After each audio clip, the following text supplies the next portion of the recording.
So moments ago, President Trump posting on Truth Social with a new warning to Iran. He writes, Iran, which is being beat to hell, has apologized and surrendered to its Middle East neighbors and promised that it will not shoot at them anymore. This promise was only made because of the relentless U.S. and Israeli attack.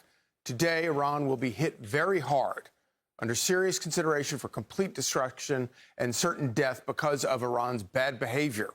Are areas and groups of people that were not considered for targeting up until this moment in time.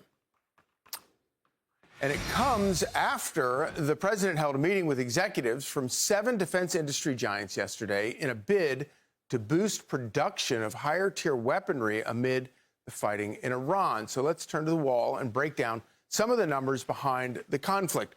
Of course, from the very beginning, when you have asymmetrical warfare like this, you have a real problem because the United States has all of the money and the big weapons, but a place like Iran has lots of weapons, but they're much cheaper. For example, they are firing hundreds and they have thousands of these Iranian drones that cost them between $20,000 and $50,000 a piece to make. They have been the leaders in making those cheap drones. It costs us somewhere between $2 and $5 million each for, say, Patriot interceptors, or the THAAD interceptor to cost as much as $10 million each. So you can do the math and see that $2 million to shoot down a $20,000 drone, the math is very much against the United States in a situation like that.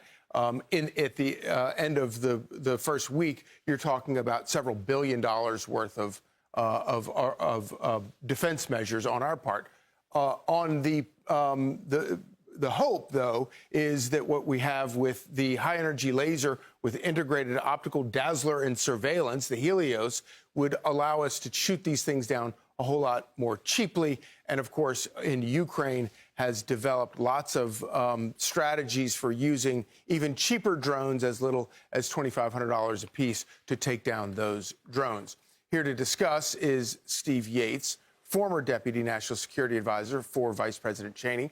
He directed George Bush's national security team against Saddam Hussein and Osama bin Laden. So great to have you this morning, Steve. So big picture right off the top. Is the United States running out of ammunition? Well, according to the Secretary of War, we are, of course, using supply, but we still have plenty to conclude this mission. And just as you were noting sort of in the math of they've expended a lot to the point where they're now sort of apologizing to their neighbors and maybe pulling back, they should be throwing fewer ordnance our way and towards our allies, and we should be expending a little less as this grinds forward just a little bit more. I see this right now as a way to look at how we always do, apply technology to achieve another revolution in military affairs, not to extend this war, but to extend the peace beyond this war. If America stays ahead, wins the technology, wins the space race, uses these means to kind of put these regional powers in their place when necessary, that's going to ultimately be a massive down payment on extended deterrence in Asia, the Middle East, and our own hemisphere. How quickly can contractors who provide things like the Patriot missiles and the THAAD interceptors, how quickly can they ramp up production if needed?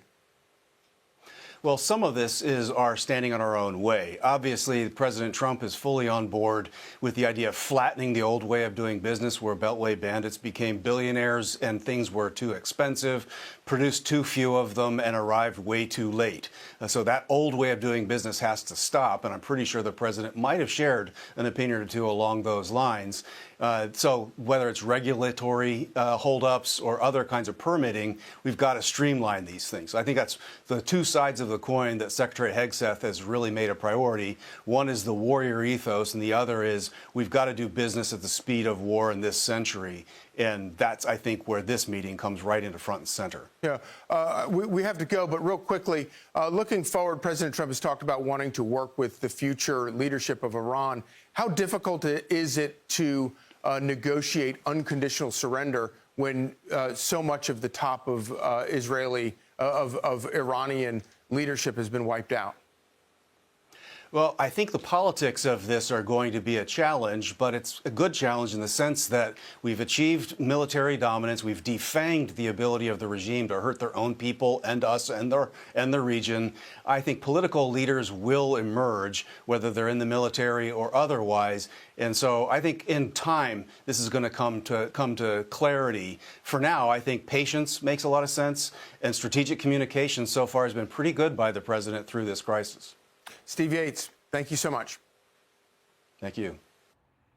Be sure to like and subscribe for all the Fox News latest on YouTube and catch full shows streaming now on Fox One.